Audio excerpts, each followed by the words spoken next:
નમસ્કાર, હું છું ડોક્ટર તરુણ બેંકર અને આપણે વાત કરી રહ્યા છીએ ગુજરાતી સિનેમાની. આજે બે ગુજરાતી ફિલ્મો રિલીઝ થઈ રહી છે, કોલ 104 અને જલસો અ ફેમિલી ઇન્વિટેશન.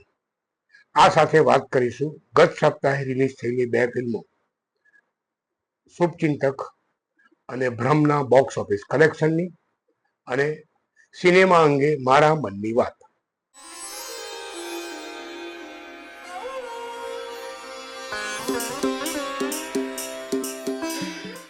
કોલ 104 આત્મહત્યા રોકવા માટેના પ્રયાસના ભાગરૂપે બની હોય એવી આ ફિલ્મનું ટ્રેલર લાગી રહ્યું છે.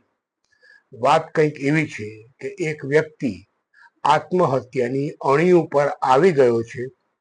તે સમયે એને એક ફોન આવે. શું એક ફોન કોઈનું જીવન બચાવી શકે અથવા તો કોઈનું જીવન બદલી શકે? આ થીમ ઉપર આધારિત આ ફિલ્મ આજે થોડાક સિનેમાઘરોમાં રિલીઝ થઈ રહી છે. એના ટીમની વાત કરીએ તો મુખ્ય કલાકારો છે ધર્મેશ વ્યાસ, સમર્થ શર્મા, જિગ્નેશ મોદી, જયમિની ત્રિવેદી, મુરલી પટેલ અને બીજા ઘણા બધા. લેખક અને દિગ્દર્શક છે ભાવેશ ગોરસિયા અને નિર્માતા છે જય પટેલ અને રાજુ પટેલ. આજે રિલીઝ થઈ રહેલી બીજી ફિલ્મ છે જલસો અ ફેમિલી ઇન્વિટેશન.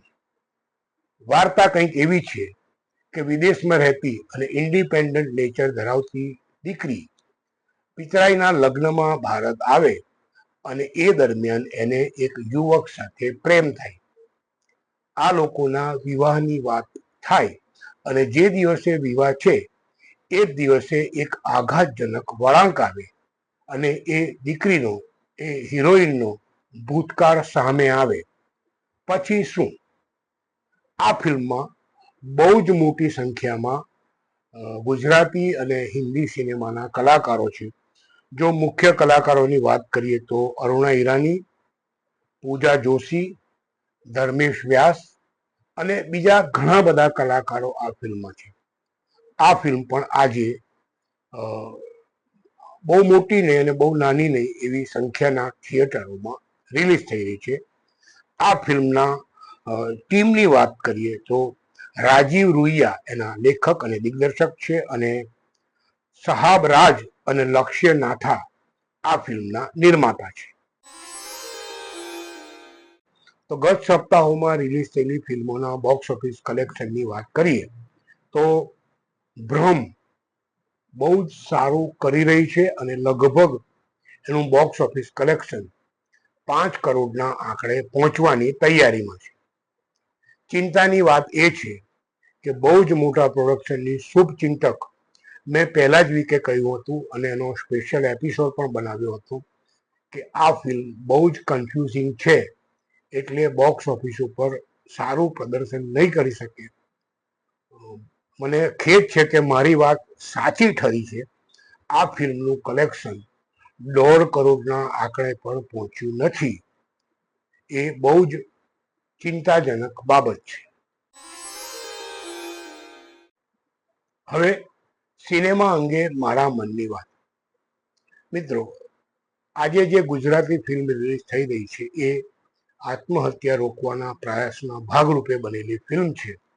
એવી જ એક બહુ જ સરસ ફિલ્મ નોટ ટુડે, એટલે આજે નહીં, 2021ની આ ફિલ્મ એક એવી મુસ્લિમ છોકરીની વાર્તા કે જે આત્મહત્યા નિવારણ કેન્દ્રમાં જેને નોકરી મળી છે, આજે એનો પહેલો જ દિવસ છે અને એક એવો કેસ એની સામે આવે કે એક વ્યક્તિ હાઈ રાઇઝ બિલ્ડિંગ ઉપરથી કૂદવા જઈ રહ્યો છે અને એ બે જણા વચ્ચેના સંવાદ, એ બે જણા વચ્ચે કેવી રીતે મળે, એની આ આખી જે ઘટમાળ છે એની આ વાત આદિત્ય ક્રિપલાનીનું દિગ્દર્શન અને રૂચા ઇનામદાર અને હર્ષ છાયા, જે ગુજરાતી કલાકાર હર્ષ છાયા, એને ઘણી બધી હિન્દી ફિલ્મો પણ કરી છે, સિરિયલો પણ કરી છે. એ આ ફિલ્મમાં મુખ્ય ભૂમિકામાં છે. યુટ્યુબ ઉપર આ ફિલ્મ અવેલેબલ છે. આજે આ ફિલ્મની વાત એટલે કરી કે જો તમે કોલ 104 જોવા જાઓ તો પછી સમાંતરે તમે આ બીજી હિન્દી ફિલ્મ પણ જુઓ અને તમને ખ્યાલ આવે કે બે ફિલ્મોને કેવી રીતે એક્ઝિક્યુટ કરવામાં આવી છે.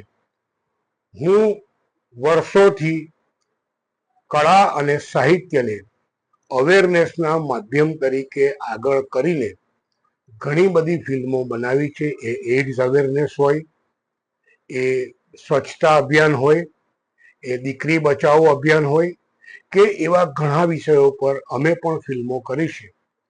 મારી પાસે પણ આત્મહત્યા પ્રિવેન્શનના વિષય વસ્તુ ઉપર અને લગભગ 2 થી 3 લોકેશનમાં પૂર્ણ થઈ જાય એવી એક ફિલ્મની સ્ક્રિપ્ટ તૈયાર છે.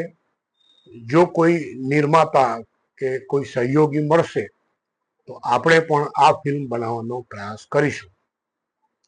ગુજરાતી સિનેમાની વાતનો આજનો એપિસોડ પૂર્ણ કરતા પહેલા ફરી એકવાર કહીશ, મારી પાસે માં છે સિનેમા.